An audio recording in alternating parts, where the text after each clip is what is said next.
The office party is in full swing, laughter echoing, glasses clinking, and my boss, Greg, stands there with that smug grin, thinking he's untouchable, the king of pinnacle media, but I'm about to shatter his world. I step up to the mic, my heart slamming against my ribs, and with every eye on me, I reveal the secret he thought was buried. His affair with a coworker, exposed in front of everyone because he refused my Easter leave and pushed me too far. I'm Ellie Carter, and this is how I turned betrayal into a moment of raw, unfiltered justice. I'm 29, a marketing assistant at Pinnacle Media, a mid-sized firm in downtown Seattle, where I've been grinding away for 3 years under my boss, Greg, a 40-something man with a fake smile and a power trip that could rival a dictator's. It's mid-March, and I'm sitting at my cluttered desk, surrounded by stacks of campaign reports, when I decide to request Easter leave. I need this break. It's my first real chance in 2 years to visit my family in Chicago, where my grandma is turning 80, a milestone I can't miss. I've been a model employee, hitting every deadline, even working weekends to cover for others. My social life a distant memory as I poured everything into this job. I submit the leave form through our online system, expecting a quick approval. My fingers crossed as I hit send, a small smile on my face at the thought of seeing my family. A day later, Greg calls me into his office, his voice sharp through the phone. I walk in, my stomach knotting, and sit across from him, his desk a fortress of papers and awards that scream self-importance. He doesn't even look up from his laptop, his fingers tapping away as he speaks. "Request denied, Ellie," he says, his tone icy, dismissive, like I'm a child asking for candy. I'm stunned, my mouth dry as I stammer. But why? I haven't taken leave in 2 years, and I've covered for everyone else. He finally glances at me, his eyes cold, his lips curling into a smirk that makes my skin crawl. "We're too busy," he says, leaning back in his chair, his hands folding behind his head. "Marketing can't afford to lose you right now." I know it's a lie. I've seen him approve leave for others on flimsier excuses, like Jake from sales who took a week off to find himself at a yoga retreat. I plead, my voice shaking as I explain it's for my grandma's 80th birthday, a once-in-a-lifetime event, my family counting on me to be there. "Please, Greg, I've never asked for anything like this before," I say, my hands clasped in my lap, my nails digging into my palms. He smirks again, his eyes glinting with something cruel. "Family isn't my problem, Ellie. Work comes first. If you can't handle that, maybe this isn't the job for you." The words hit like a slap, my chest tightening with a mix of anger and humiliation. I leave his office, my hands trembling, my vision blurring with unshed tears as I make my way back to my desk, the hum of the office a dull roar in my ears. That night, I sit in my tiny apartment, the walls closing in, the faint sound of traffic outside my window a constant reminder of the city that never sleeps. I stare at my packed suitcase in the corner, the plane ticket I can't use sitting on my coffee table, mocking me with its bold print, Chicago, April 3rd. I think of my grandma, her warm hugs, her stories about growing up in the Midwest, her voice on the phone last week, so excited to see me. Tears stream down my face as I realize I'll have to call her tomorrow and break the news. I can't come. The unfairness burns in my chest, a fire that won't die down. Greg's smug face flashing in my mind, his voice echoing, "Work comes first." But then I remember something. A rumor I overheard a few weeks ago at the office coffee machine. Greg's been sneaking around with Tara, a junior designer, despite being married to Sarah, a kind woman I met at last year's Christmas party. I'd dismissed it as gossip, but now it feels like a lifeline, a weapon I can use. I wipe my tears, my jaw tightening as I grab my laptop, my fingers flying over the keys as I start searching for proof. He's underestimated me, thinking I'd just take his rejection and move on, but he's wrong. I'm not the quiet, obedient Ellie he thinks I am. I'm a woman scorned, and I'm going to make him regret the day he denied my leave, the day he thought he could control my life. I dive into my investigation with a ferocity I didn't know I had, my anger fueling my every move, turning me into a detective on a mission. I start by observing Greg and Tara at work, my eyes sharp as I watch their interactions from my desk, pretending to focus on my latest campaign while I take mental notes. There's something off. Lingering glances across the open plan office, private meetings behind closed doors that last far too long, Tara's giggles echoing from Greg's office late at night when most of the team has gone home. I need proof, something solid, something I can use to make him pay for what he's done to me. I befriend Tara's deskmate Lisa, a chatty coworker with a penchant for gossip, her desk a mess of sticky notes and coffee mugs. I invite her for coffee at the cafe across the street, my smile warm as I steer the conversation toward Tara's recent behavior. "She's been working late a lot, hasn't she?" I say casually, stirring my latte, my heart pounding as I wait for Lisa to take the bait. Her eyes light up, her voice dropping to a conspiratorial whisper. "Oh, you have no idea," she says, leaning in. She's always with Greg. I saw them leave together last week, holding hands in the parking lot after everyone else had gone home. My pulse quickens, a thrill running through me. I'm onto something, a thread I can pull to unravel Greg's perfect little life. I dig deeper, my evenings spent poring over every detail I can find. I check Greg's calendar through a shared system we use for scheduling meetings, noticing one-on-ones with Tara that don't match any projects on the books. Their times suspiciously late, 7 p.m., 8 p.m., long after the office quiets down. I start lingering at work, pretending to finish reports, my eyes on Greg's office door as I wait for them to slip up.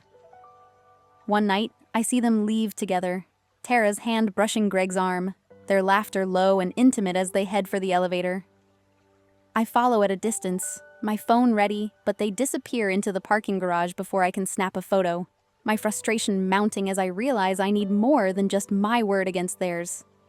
Then I find it, the piece of evidence that changes everything. I'm in the office early one morning, cleaning out the communal trash bin near Greg's office after a late-night team meeting, when I spot a crumpled receipt at the bottom. I pull it out, my hands shaking as I smooth it flat. A hotel receipt from the Marriott downtown, dated last month, with Greg's name on it and Tara's initials, TM, scribbled on the back in his handwriting, a note about a special night. My breath catches, my heart racing as I realize what I've found. Undeniable proof of their affair. A betrayal not just of his wife, Sarah, but of the entire team he claims to lead with integrity. I snap a photo of the receipt, my hands trembling with a mix of triumph and rage, and tuck it into my purse, my mind racing with possibilities. I think of Sarah, her warm smile at last year's Christmas party, the way she'd bragged about Greg's leadership, her pride in him so genuine it had made me like her instantly. I feel a pang of guilt, knowing this will hurt her, but Greg's smug face flashes in my mind, his voice dismissing my leave like I'm nothing, his arrogance a slap I can't forget. He's a hypocrite, a man who preaches loyalty while sneaking around behind his wife's back, a man who denied me a chance to see my family while he was off playing house with Tara. I'm going to use this to make him pay, to show him that actions have consequences, that he can't treat people like pawns without facing the fallout. The office party is next week, and I'm going to strike where it'll hurt the most, in front of everyone he's tried to impress. The annual office party is the event of the year at Pinnacle Media, a lavish affair held at a downtown hotel where everyone attends, coworkers, executives, even Greg's wife, Sarah, who always shows up to support him, her presence a reminder of the life he's betraying. It's the perfect stage for my revenge, a public arena where I can expose Greg's affair and watch his world crumble. I spend the week preparing, my anger simmering but focused, a fire that keeps me sharp as I plan every detail with precision. I draft a speech, short and sharp, designed to reveal Greg's affair in a way that leaves no room for doubt, my words carefully chosen to hit hard and fast. I print the hotel receipt, keeping it in my purse as evidence, a tangible piece of proof if anyone dares to question me. I pick out a sleek black dress from my closet, one that hugs my curves and makes me feel powerful, the kind of outfit that says I'm not here to play games. I style my brown hair in loose waves, my reflection in the mirror a woman I barely recognize, fierce, determined, ready to take down a man who thought he could control me. I practice my speech in front of the mirror, my voice steady, my eyes blazing with a fire I've never felt before. Greg's been having an affair with Tara, I say to my reflection, the words sharp as a blade, my hands steady as I hold the imaginary mic. I imagine the room falling silent, Greg's face paling, Sarah's gasp of shock. I'm ready to make this moment count. But doubts creep in as the party approaches, my mind racing with what-ifs that threaten to derail my plan. What if I lose my job? What if Sarah blames me for ruining her marriage? What if the team turns on me, seeing me as the villain instead of Greg? I pace my apartment, my bare feet cold against the hardwood floor, my heart pounding as I weigh the risks. I think of my grandma, her voice on the phone last week, so disappointed when I told her I couldn't come, her sigh a weight on my chest. I think of Greg's smirk, his casual dismissal of my needs, his hypocrisy as he sneaks around with Tara while preaching loyalty to the team. The anger surges again, drowning out my doubts, my resolve hardening like steel. I'm not backing down. I'm going to make him pay, no matter the cost. The night of the party arrives, and I walk into the venue, a fancy hotel ballroom with glittering chandeliers and a polished dance floor, my heart pounding as I take in the scene.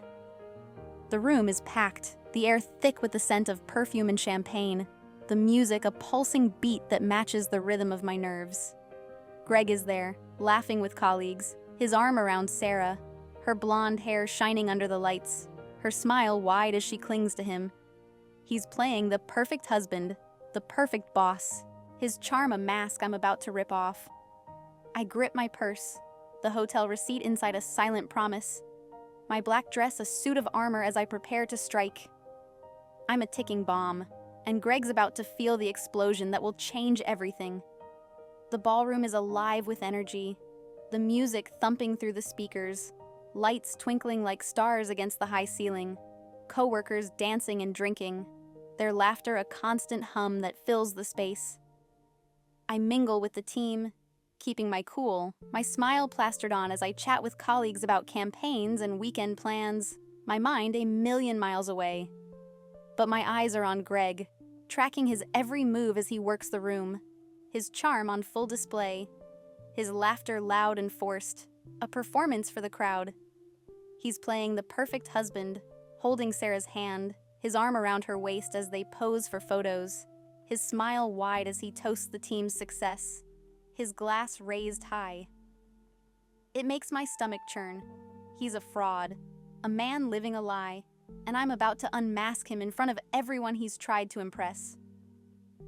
I spot Tara across the room, her blonde hair catching the light, her red dress a bold choice that draws eyes, her laughter loud as she flirts with another colleague, oblivious to the storm I'm about to unleash. I sip my drink, a sparkling water with lime, my nerves too raw for alcohol, my mind sharp as I wait for the right moment to strike. I chat with Lisa, who's already tipsy, her voice loud as she gossips about the latest office drama, her words slurring slightly. "You look amazing, Ellie," she says, her hand on my arm, her eyes glassy. "Thanks," I reply, my smile tight, my mind on the mic at the front of the room, the stage where Greg will give his annual speech, the perfect opportunity for me to take him down. The DJ announces a break, the music fading as Greg steps up to the mic, his posture confident, his suit crisp as he prepares to address the crowd. He launches into his speech, praising the team's hard work, his voice dripping with fake sincerity as he talks about loyalty and family at Pinnacle Media, his words a bitter irony that makes my blood boil. Sarah stands beside him, her smile proud, her hand on his arm, completely unaware of the betrayal standing right next to her. I see my chance, my heart racing as I step forward, my heels clicking on the polished floor, my hand raised to get his attention. "I'd like to say something," I call out, my voice cutting through the chatter, strong and clear despite the adrenaline coursing through me. Greg's smile falters, his eyes narrowing as he looks at me, a flicker of unease crossing his face, but he hands me the mic, his movements stiff, his voice low as he mutters, "Make it quick, Ellie." I take the mic, my fingers wrapping around it like a lifeline, the room quieting as all eyes turn to me, the weight of their attention a physical thing on my shoulders. I glance at my purse, the hotel receipt inside a silent promise of the truth I'm about to reveal, my black dress a stark contrast to the glittering lights around me. I take a deep breath, my heart pounding so hard I can feel it in my throat, my eyes locking on Greg as I prepare to speak. This is it, the moment I've been waiting for, the moment I'll make him pay for denying my leave, for underestimating me, for thinking he could get away with his lies. I grip the mic, my voice steady despite the adrenaline coursing through me, my eyes locked on Greg as I begin. "Greg's been a great leader, hasn't he?" I start, my tone laced with sarcasm, a bitter edge that makes the room shift uncomfortably, the air thick with anticipation. He talks about loyalty, about family here at Pinnacle Media, but there's something you all should know. I pause, letting the tension build. The room so silent I can hear my own heartbeat, the faint clink of a glass being set down in the background. "Greg's been having an affair with Tara, our junior designer, for months," I say, my voice clear, each word a dagger aimed straight at him. Gasps ripple through the crowd, a wave of shock that spreads like wildfire. Coworkers turning to each other, their eyes wide, their whispers a low hum that fills the space. Greg's face turns pale, his mouth opening in shock, his hands clenching into fists at his sides as he stares at me, his eyes blazing with a mix of fear and fury. Sarah's hand flies to her chest, her eyes wide with hurt, her breath hitching as she looks at Greg, searching his face for a denial that doesn't come. I pull the hotel receipt from my purse, holding it up for everyone to see, the paper trembling slightly in my hand. "I found this," I say, my voice steady, my gaze never leaving Greg. "Proof of their little getaway at the Marriott last month. While he denied my Easter leave to see my family, telling me work comes first, he was busy sneaking around behind his wife's back, betraying the very values he claims to uphold." The room erupts in whispers, coworkers turning to each other, some glaring at Greg, others at Tara, who's frozen near the bar, her face red, her hands shaking as she clutches her drink, her eyes darting to the exit. Sarah's trembling, tears streaming down her face as she pulls her hand from Greg's, her voice a broken whisper. "Is this true?" she asks, her eyes searching his, but Greg can't meet her gaze, his head bowed, his jaw tight. I've struck a nerve, the truth a bomb that's detonated in the middle of his perfect little world. Greg lunges for the mic, his voice shaking with rage as he shouts, "That's a lie, Ellie! You're fired!" But I step back, holding the mic out of his reach, my eyes locked on Sarah, who's shaking her head, her sobs audible now, the sound cutting through the murmurs of the crowd. I lower the mic, my chest heaving, my hands trembling as the reality of what I've done sinks in. I've exposed him, laid bare his hypocrisy for everyone to see, and there's no going back now. The room is a storm of emotions, shock, anger, betrayal, coworkers whispering furiously, some nodding in my direction, others glaring at me like I've crossed a line. But I don't care. I've said my piece. And the look on Greg's face, the way his world is crumbling around him, is worth every risk I've taken. I've taken back my power, shown him that he can't treat people like pawns without facing the consequences. And I'm not done yet. I'm going to make sure this moment follows him. A shadow he can't escape. Chaos erupts in the ballroom, the party unraveling like a thread pulled from a sweater, the festive mood shattered by my revelation. Sarah storms out, her heels clicking furiously on the floor, her sobs echoing as she pushes through the crowd, Greg chasing after her, shouting her name in a desperate plea. "Sarah, wait! Let me explain," he yells, but she doesn't stop, her blonde hair a blur as she disappears through the double doors, leaving him standing there. His shoulders slumped, his face a mask of panic.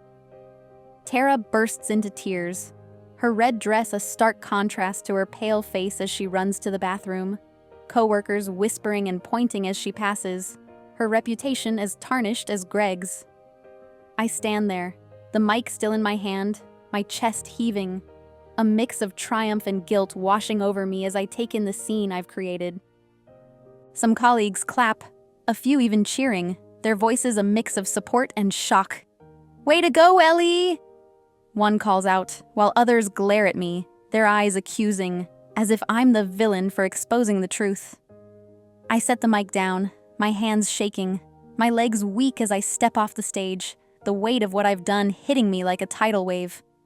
The party ends early, the DJ packing up, the lights dimming as people file out, their conversations a buzz of gossip that follows me as I grab my coat and head for the exit. I've sparked a fire, and there's no putting it out now. The next day, I'm called into HR, my stomach in knots as I walk into the office, the familiar hum of the open plan space now a hostile territory. Greg is there, his face haggard, his eyes bloodshot, his suit wrinkled as if he hasn't slept. "You're done, Ellie," he snaps, his voice low and venomous, his hands clenched on the table. But HR intervenes, a stern woman named Margaret taking charge. "Not so fast, Greg," she says, her tone sharp. "We've launched an investigation into your conduct based on Ellie's allegations. You're suspended pending the outcome." I'm suspended too, not fired. A small mercy that keeps me in limbo as I leave the office, my head high despite the glares from some coworkers, their whispers a constant hum in my ears. Over the next week, the truth unravels like a ball of yarn, more evidence of Greg's affair surfacing as HR digs deeper. They find texts between him and Tara, emails arranging their hotel meetups, even a coworker who saw them kissing in the stairwell months ago. Sarah files for divorce, her lawyer serving Greg papers at the office, a public humiliation that spreads through the company like wildfire. Tara quits, unable to face the scrutiny, her resignation letter a single line emailed to HR, her desk cleared out overnight. Greg's reputation is in tatters, his perfect image destroyed, his leadership a joke as the team turns on him, their trust shattered by his betrayal. I've lost my job for now, but I've gained something more, my dignity, and the satisfaction of watching him fall, his empire of lies crumbling under the weight of the truth I exposed. A month later, I'm jobless but free, the weight of Greg's unfairness lifted from my shoulders, a burden I didn't realize I'd been carrying until it was gone. The investigation at Pinnacle Media concludes, Greg is fired, his affair and abuse of power too much for the company to ignore, his suspension turning permanent as the board votes him out. I'm offered my job back, a formal letter arriving in my inbox, but I decline with a polite email, my decision firm. I want a fresh start, a chance to rebuild on my own terms, away from the toxicity of Pinnacle, away from the memories of Greg's smirk, and the office that felt like a cage. I use my savings to take a trip to Chicago, finally visiting my grandma, the journey a balm to my wounded spirit. I step off the plane, the crisp April air a welcome change from Seattle's constant drizzle, my heart lifting as I see my family waiting at the gate, their smiles wide, their arms open. My grandma pulls me into a hug, her frail frame stronger than I expected, her voice warm as she whispers, "I knew you'd make it, Ellie." We celebrate her belated 80th birthday at her small house, the living room filled with laughter, the table groaning under the weight of her famous apple pie, my cousins and aunts crowding around as we share stories late into the night. I tell her everything: Greg's denial, the affair, the party. My voice steady as I recount the moment I exposed him, the way his face crumbled under the weight of my words. She listens, her eyes sharp, her hand squeezing mine. "You stood up for yourself, Ellie," she says, her voice proud, her smile a beacon in the dim light. "That's my girl." I nod, tears in my eyes. I did, and it feels like a victory I'll carry forever. Back in Seattle, I start applying for new jobs, my confidence renewed, my resume polished with the skills I honed at Pinnacle, my cover letter a testament to my resilience. I land a position at a smaller firm, Bright Future Marketing, a company that values work-life balance, their office a cozy space with plants and natural light, a stark contrast to Pinnacle's sterile cubicles. My new boss, a kind woman named Rachel, approves my first leave request without hesitation, her smile genuine as she says, "Family matters, Ellie. Take the time you need." I almost cry right there, the relief a wave that washes over me, a reminder of what I fought for, what I won by standing up to Greg. I think back to that night at the party, the mic in my hand, the room falling silent as I exposed Greg's affair, the way his world crumbled while I stood tall. I don't regret it. Not for a second. He refused my Easter leave, thinking he could control me, but I took back my power, showing him that no one can push me down without a fight. I've rebuilt my life, stronger than before, my future bright with possibility, my heart lighter than it's been in years.